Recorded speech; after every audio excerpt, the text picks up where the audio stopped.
Before we get into this story, let me ask you something. What would you do if you desperately wanted family, got told it was nearly impossible, fought through years of heartbreak, and then the universe handed you something so unbelievable, even the doctors couldn't explain it? That's exactly what happened to one couple from Tulsa, Oklahoma. And by the time this story is over, your jaw will be on the floor. Before we continue, tell us in the comments what time it is and where you are watching from. Don't forget to like and subscribe. Now let's get back to our story. Marcus and Claire Bennett had always known they wanted children. Not someday, not eventually, they wanted a family the way most people want air. From the early days of their marriage, they talked about it constantly. Names, nursery colors, whether they'd raise their kids in the city or somewhere quieter. It was never an if. It was always a when. But the when never came. For 3 years, Marcus and Claire tried naturally to conceive. 3 years of hope, disappointment, and trying again. Month after month, the answer was the same. Nothing. The silence that followed every negative test wasn't just frustrating, it was suffocating. It began to press down on their marriage, on their conversations, on the way they looked at each other across the dinner table. Something was wrong, and pretending otherwise wasn't working anymore. So they made a decision. It was time to get answers. The problem was geography. Finding a reputable fertility specialist in Tulsa wasn't easy, and the one doctor who could genuinely help them was located in St. Louis, a 6-hour drive across state lines. For most people, that distance would have been a deal breaker. For Marcus and Claire, it was just another obstacle to push through. They packed a bag, got in the car, and drove. What they heard in that St. Louis clinic stopped them cold. The specialist was thorough, precise, and honest to a fault. Claire was not a strong candidate for natural conception. IVF was an option, but the success rate hovered around 10%. And the cost? $30,000 to $60,000, with almost no chance of insurance coverage. They sat in that office and did the math together. $60,000, 10% odds. It wasn't just expensive. It felt like gambling with money they didn't have on a game that was rigged against them. They drove home in near silence. But they didn't give up.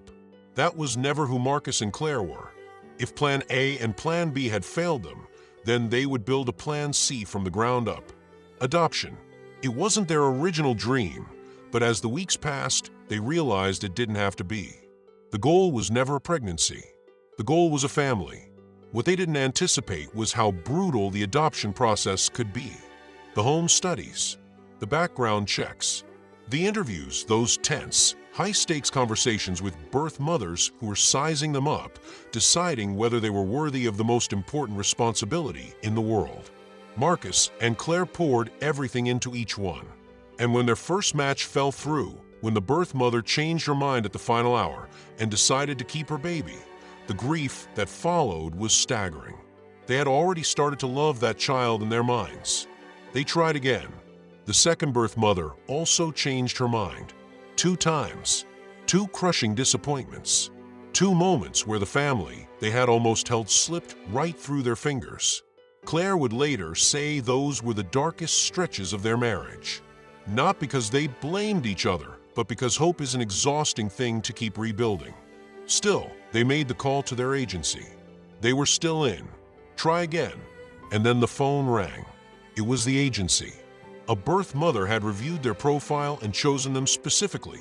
She wanted Marcus and Claire to be the parents of her child. The Bennetts tried not to get too excited. They had been here before, but something about this felt different. The birth mother was warm, open, and genuine. She invited them to her ultrasound appointment, and the 3 of them sat together in that dim room, watching the monitor flicker to life. The technician went quiet for a moment. Then she turned to them with wide eyes and said, "Do you see that? 3 heartbeats. Not 1, 3. Marcus grabbed Claire's hand. Neither of them spoke. On the screen, 3 tiny pulses blinked back at them in the dark, steady, strong, and impossibly real. Triplets. After years of being told their chances of even 1 child were slim, they were looking at 3. Some people might have panicked. Some might have asked for time to think. Marcus and Claire looked at each other for exactly 2 seconds before the answer was clear. These were their children. All three of them. They went home and got to work. Cribs, strollers, car seats, three of everything. They baby-proofed every corner of their home. Friends thought they were crazy. They didn't care. By the time the birth mother's water broke early, weeks ahead of schedule, Marcus and Claire were already at the hospital before she even finished the call. After a long and difficult labor, 3 tiny babies entered the world, each weighing just 3 pounds. Hannah, Joel, and Elizabeth. 8 weeks premature, they were immediately transferred to the NICU, and Marcus and Claire kept vigil beside those incubators day after day, watching their children grow stronger by the hour. It was terrifying and beautiful in equal measure. Then, 1 week after bringing the triplets home, Claire started feeling off. She chalked it up to exhaustion. 3 newborns and almost no sleep. Of course, she was drained. But the feeling persisted, and she finally made a doctor's appointment just to rule anything serious out. She sat in the waiting room running through a mental checklist of everything she still needed to do at home. The doctor walked back in with a strange expression on his face. "Claire," he said carefully, "you're not sick." She stared at him. "You're pregnant." The room tilted. Claire gripped the armrests of her chair and asked him to say it again. He did. She had conceived, naturally, without any intervention, 1 week after bringing home 3 adopted newborns. After years of specialists telling her this was nearly impossible, her body had simply decided, on its own timeline, that now was the time. And it wasn't just one baby. Twins. Marcus, when she called him, didn't say anything for a long moment. Then he laughed, not a polite laugh, but a real one, deep and slightly disbelieving, the laugh of a man who has stopped trying to make sense of his life and decided to just live it. Within months, their family of 2 had become a family of 5. And before the triplets were even out of their first year, they welcomed 2 more, Andrew and Abigail, making it 7 people under one roof. The story spread. Of course it did. It found its way onto social media, then local news, then national platforms. Strangers from across the country mailed diapers, formula, blankets, and clothing. Their church community organized meal rotations. Friends volunteered to babysit. The outpouring was genuine and overwhelming. People recognized something in the Bennett story that resonated beyond the headline. It wasn't just a feel-good twist. It was proof that persistence, when it comes from a real and quiet place, eventually meets something worth holding on to.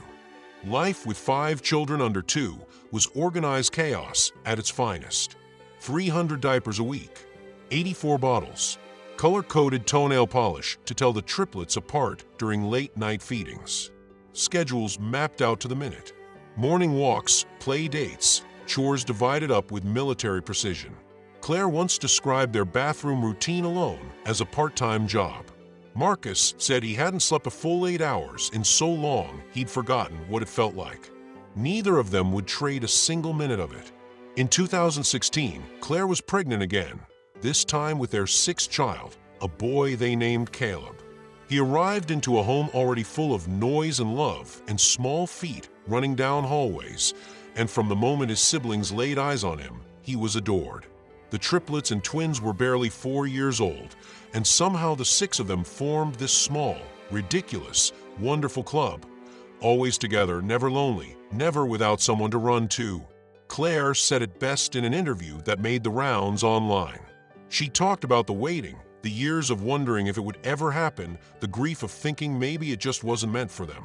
And then she said something that stuck, that the waiting had taught her to pay attention, to not take the ordinary moments for granted, to actually feel the weight of what she was holding.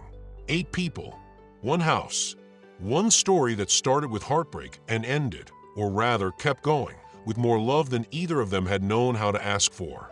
Some families are made, some are grown. The Bennetts managed to do both. If this story moved you, share it with someone who needs to be reminded that love makes the world a better place. Drop a comment below. What city are you watching from?